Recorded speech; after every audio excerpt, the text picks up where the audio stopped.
What's up, guys? Welcome back. Footy Gods pre-season. We are neck deep in our research for the pre-season, looking at the midfield today. So looking at the value picks, I'm going to name my top 5 picks under 400k. These 5 players could do a job for us in our midfields if we need to fill a spot, or even a couple of spots. So it's always good to find value all over the park, and midfielders are probably the one spot to do it because they can actually score quite well regardless. So let's go through and name my top 5 list, starting at number 5. This man, Lachie Hunter. So he joins a new club this year, struggled to get on the park, struggled for opportunities last year at the Dogs. He'll have a wing role locked down, you'd imagine. Look, Melbourne couldn't quite rely on James Jordan last year, so I'll be expecting Lachie Hunter to lock down that wing role, and he can score there. So we know in 2018 he scored 102 from every game, -1, sorry. 2019, 95 from every game, and 2020 he only played the 9 games, but he averaged 115 from those 9 games. So he can score really well in that role. So I expect him to lock that wing role down and score, around the hundreds, 95 to 100. And if he can do that, he could be a good pick for our teams. He's got the Dogs in round 1, so a bit of a grudge match there. Does he want to put on a big performance? I expect a big performance there. And the fixture, while it's tough to start with, we'll go through and have a look at his fixture to start with. So Doggies, Brisbane, Sydney, not great, but then it gets really easy. West Coast, Essendon, Richmond, North Melbourne, Gold Coast, Hawthorn, Port.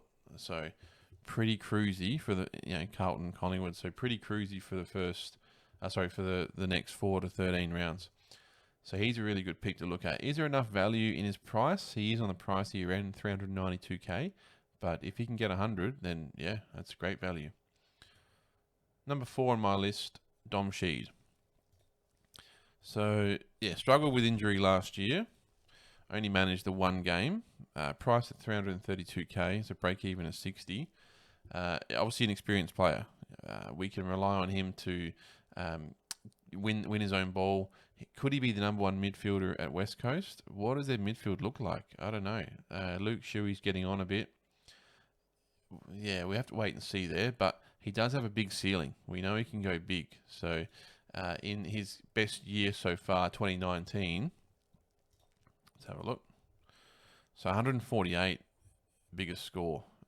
With a 144 and with a couple of 130s as well, 138, 122. So big ceiling, but also pretty low floor. 60s, 40s even, 70s. So big ceiling, low floor. And we have to think about his injury history. Only managed the 1 game last year. So how does he look coming back from a serious injury?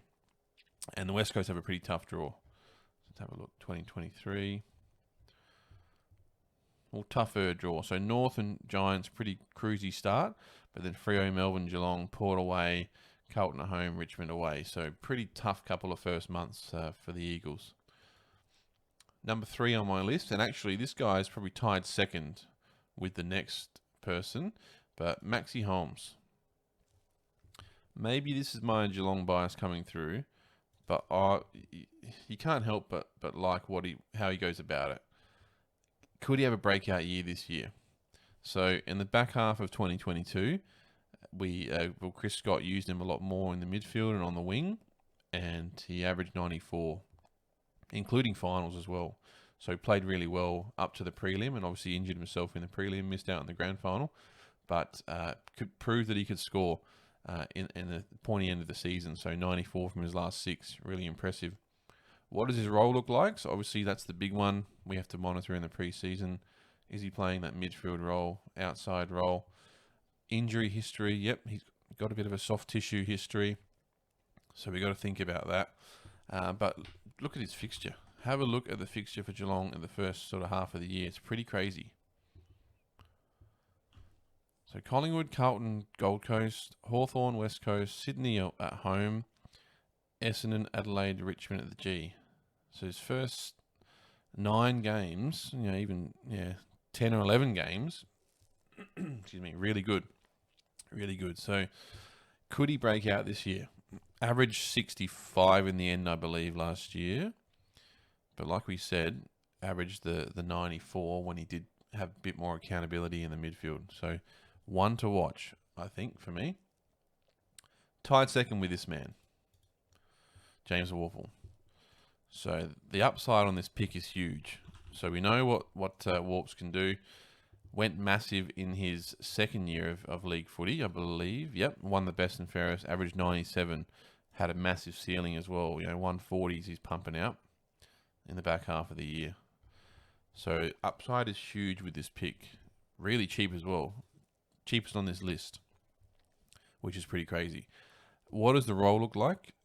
Is he given more responsibilities? Does he become the number one guy at Hawthorn? We have to have a look. And obviously had a few little niggles in the last couple of years with injury. He's only managed sort of the 11 games last year. So there's some issues there to think about.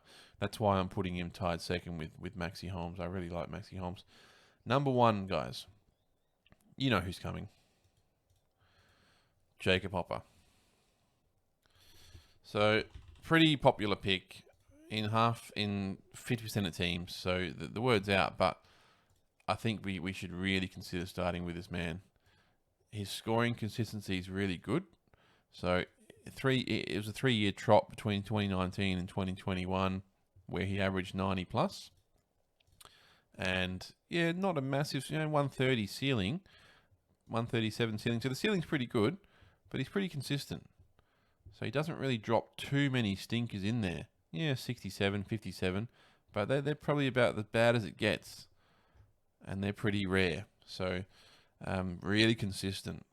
Does he get the full-time role at the Tigers? I think he does. I think they recruited him to be their number one grunt man. There's not really many inside guys at the Tigers. So he'll be the number one guy, you'd think. Just got to think about his injury history. So he's coming off a pretty serious sort of knee injury.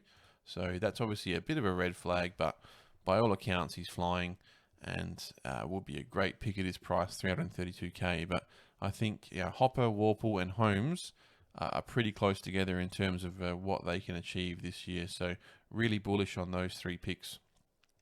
That's my top five, guys. Top five under 400K. And obviously we'll talk about rookies as well, but these are the mature age players that I believe could have a massive year for our teams. So what do you think? Did we get it right? Are you going to be picking any of these guys? Let us know in the comments. Like and subscribe, and we will see you in the next one. Thanks, guys.